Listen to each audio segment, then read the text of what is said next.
Hey guys, coming at you from a cave. My voice sounds a little different because I'm like the resonance from the cave is kind of echoing my voice a little bit. But I wanted to talk about one of the most important lessons I've ever learned in my life, um, and that's been self-trust. I have really struggled my entire life to trust in myself and my abilities and my just inherent goodness. And when I say self-trust, I'm kind of talking about trust on two different levels. You have the personal level, just belief in your abilities and your capabilities and your worthiness just as an individual, but then you also kind of have this universal trust as well. Faith, you can call it. Just trust in that the universe, a higher power, God, whatever you want to call it, is a greater intelligence, even that we could say, is, working things out in our favor, even if it doesn't seem like it.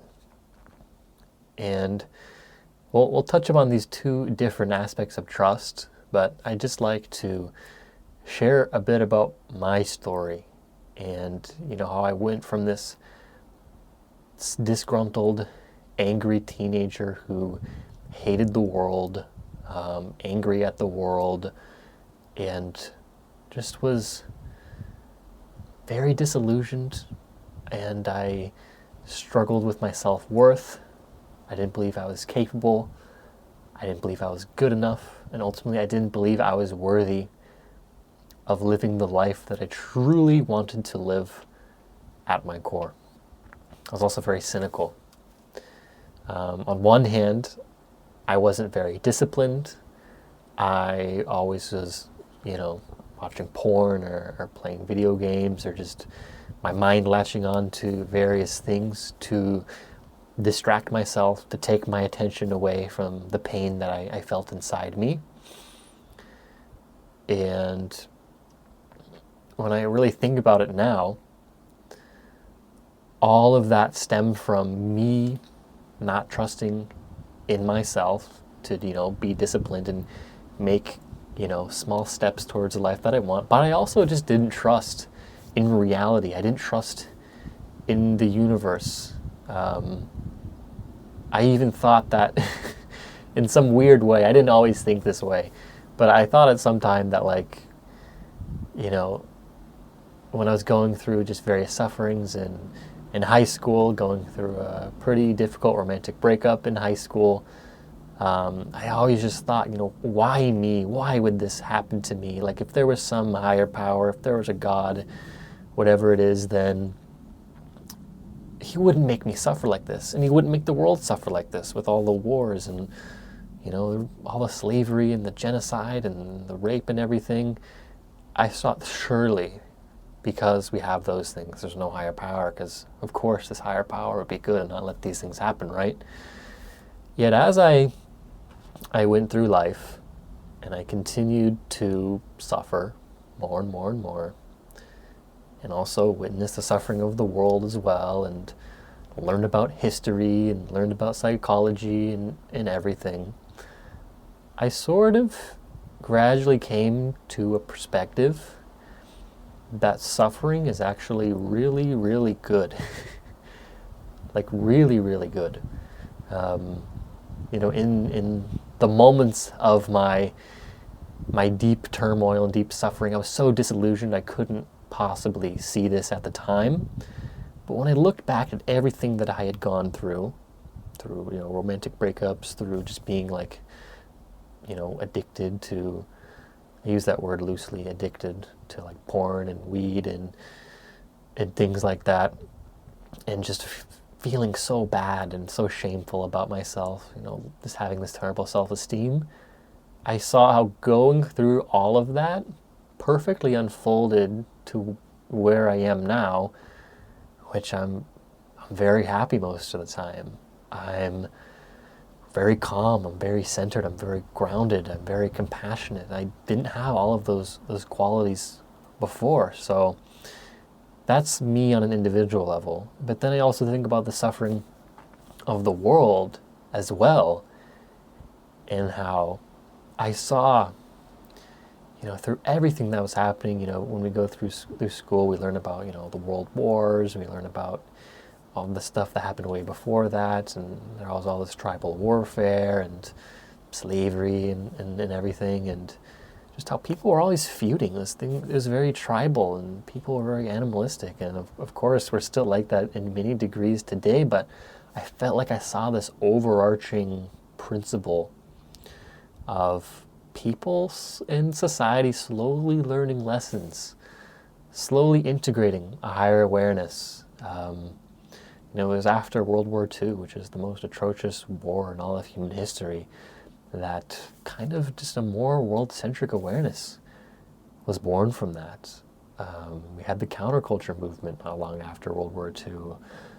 People were just seeing more and more, not everyone was seeing this, but more and more people were seeing just how devilish of a species that we've been.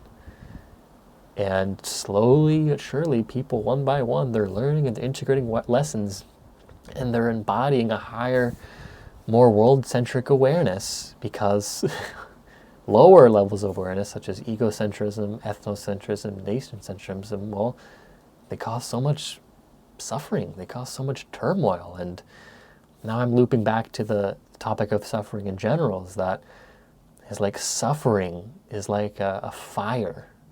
Think of suffering as like an entire forest burning, and it's painful. Life is lost. But also at the end of the day, at the end of when that fire is over, the ground is ripe for new things to grow. The ground is ripe for a higher awareness to come in that has integrated the lessons from past sufferings. So it's like suffering it burns you alive, but then you come back a more wise person, a more conscious person, a more loving person, a more compassionate person. And I felt that in witnessing my own life and just studying history, that overarching, slowly but surely moving towards higher awareness, greater unity, greater love was happening. And so through just kind of contemplating, introspecting, and witnessing that, and witnessing the person that I became through all of that suffering, and yet also having a number of, life-changing mystical experiences that completely, shook my world. It shocked me awake and into a different perspective and into a new way of being.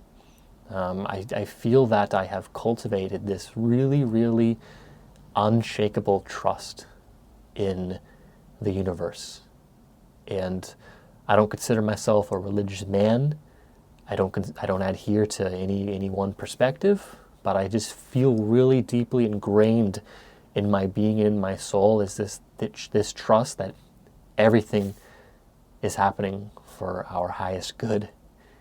And even if things look bad on a surface level, even if you're going through just some really deep suffering, I know on the world scale, we're going through a lot of suffering as a collective right now. Got some wars going on. There's just a lot of polarization, political polarization, and you can look at that on a face level and see, oh my God, humanity is so selfish, and we're so just unconscious, and we're such a devil. And that is true. But yet I also believe that in the long run, we're learning lessons, we're integrating, and somehow, some way, we're moving towards greater love, greater consciousness, greater truth, greater unity, greater understanding. And that's all happening for our highest good.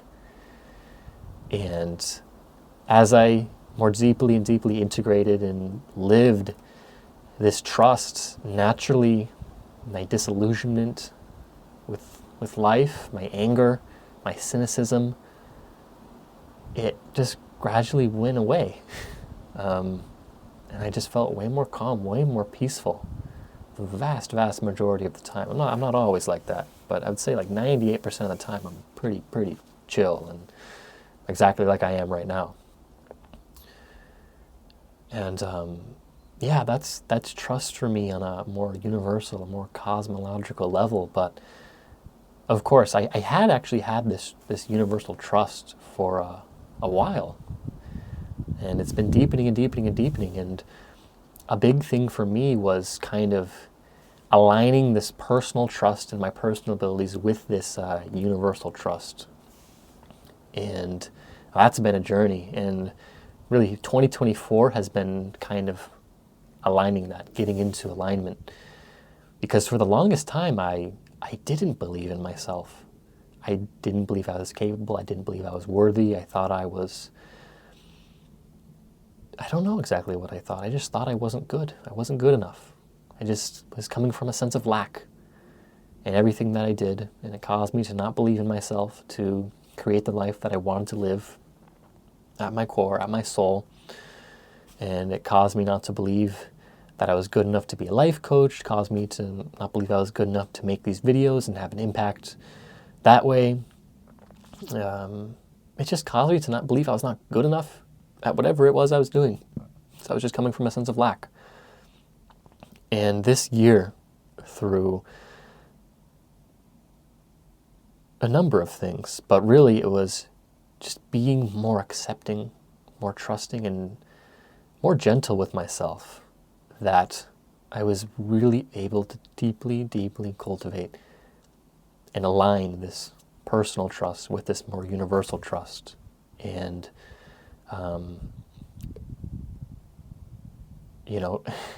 I can talk about discipline now, because for the longest time I tried to be super rigorously disciplined. I was super hard on myself if I even did like one thing wrong. And it's clear now to me that all that stemmed from a sense of lack. I believed I had to be hard on myself to like whip myself into shape. But as I've kind of integrated this more intuitive, this more gentle and trusting awareness into my life, and really just like following my heart, following my intuition, following my inner knowing at all times, and seeing the results of that, seeing how my coaching business has taken off this year, seeing how my relationships have gotten deeper this year, how I've made new relationships this year, which have been absolutely amazing, with friends, with family, with all of that. And I see just how surrendering into this trust that everything is going to be okay, that everything is happening for your highest good, that the universe is making things work out for all of us, just by surrendering into that, I can't even tell you how much better life has gotten. It's I can't even begin to describe it, to be honest with you. And I want to also make another point, is that don't make this duality between the personal trust and the universal trust, because they're ultimately the same thing. So I was talking about aligning the personal trust with the universal trust, and they're ultimately the same thing, because the universe is actually enacting upon you, and also you are acting upon it in a way, and it's all one. You're not separate from the universe. That actually, like, these authentic desires that you have, these impulses, just the direction that you want to head in your soul, is actually that universe, that spirit in action moving through you. And when you align with it, when you fully trust in it, you kind of let it move you. You stop being so rigid. You stop being so hard on yourself. You stop living so strongly in ego and the strong foundation that you've set for yourself, that you've always believed is separate from the entire world, and you really let the universe just come into you, and you move with it. You live very intuitively, very authentically. Doing that is how you foster true authenticity. And what I'm saying here, guys, is when you are aligned with your personal self and the universal self, which ultimately they're the same thing, life gets a lot better, a lot more peaceful, a lot more calm. And you're just more calm, and you're more centered, and you're more grounded, and you can tackle whatever hardships come your way from this more gentle, this more compassionate awareness. You're not pushing and striving so hard to reach some outcome. You're just more accepting of how things are, and you're more trusting of your intuitions, your authentic impulses to lead you to that life that is soul aligned. So that's the main lesson here, guys. And I know you're probably watching this because to some degree you don't have that trust in yourself. And so I want to leave you with some small action steps that you can make to foster this trust in yourself. And yeah, guys, I know what it's like to not trust in yourself, to be in suffering and just not believe you're capable or worthy of having the life that you want. And of course, it's a process to develop this trust. And for anyone who really doesn't believe in themselves right now, I would just recommend just start with something really, really small and tangible that you can do each day or each week to just get the ball rolling for you. Because, don't try to make some massive change all at once. Don't try to just make an instant shift towards the life that you want. I'd recommend just being gentle with yourself and being compassionate and loving towards yourself, and just starting with something small that you can do each day or each week that is something that is aligned with your soul, with your heart, and slowly over time, it's going to build. And another recommendation that I have is just fully feel your suffering. I made the analogy earlier of like suffering being like a forest burning.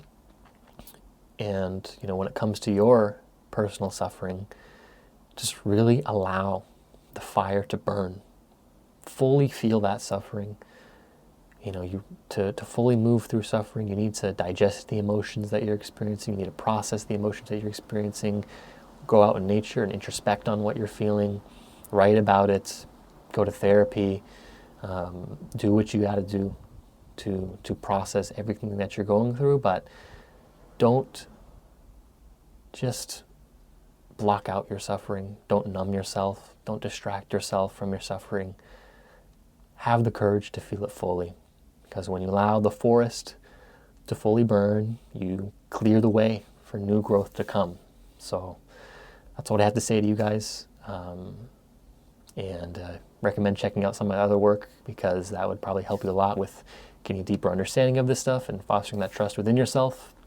And also, guys, if you feel ready to make a financial investment into your growth, perhaps into investing more trust into yourself, I do offer coaching. It is for those who are ready to financially invest, but if that interests you, I will have a link in the comment section to that, or you can go on my website. And that's all I wanted to say today, guys. Have a great day and peace.